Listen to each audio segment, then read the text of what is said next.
Krevetki va ananasli burger yeb ko'rganmisiz? Agar shu yoshingizgacha hali yeb ko'rmagan taomingizni yeb ko'rmoqchi bo'lsangiz, обязательно krevetki bilan ananasdan burger tayyorlab yeb ko'ring. Shu burgerga o'xshatib ichiga ko'p sirdan qo'shsangiz, juda ham mazali chiqar ekan. Ko'rib turganingizdek, ichiga ananas, krevetki, pomidor va salat barglari qo'shilgan xolos.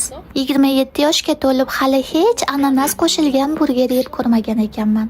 Lekin krevetki bilan ananas birgalikda ajoyib ta'm chiqarar ekan.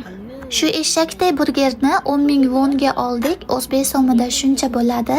Nima deb o'ylaysizlar? Bitta burger uchun bu narx qimmatmi yo osonmi? Kommentariyalarga yozib qoldiring. Siz ham shunaqa ichiga ananas qo'shilgan burger hech yeb ko'rganmisiz? Shunga o'xshash burgerni O'zbekistonda qancha narxga sotishgan bo'lar edi? Shuni ham aytib keting. Atrofimizda odamlar ko'pligi uchun bemalol maza qilib yeya olmadim. Shuning uchun ko'chaga chiqib ovqatlanishni yoqtirmayman. Uyga dostavka qilib bemalol ovqatlanishga baribir yetmaydi. Bu yog'i esa mukbang.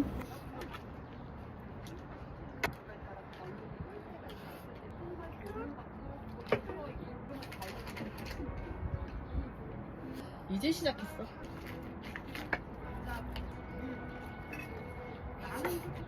우리나라 인수이라는 데가 있어, 지역이.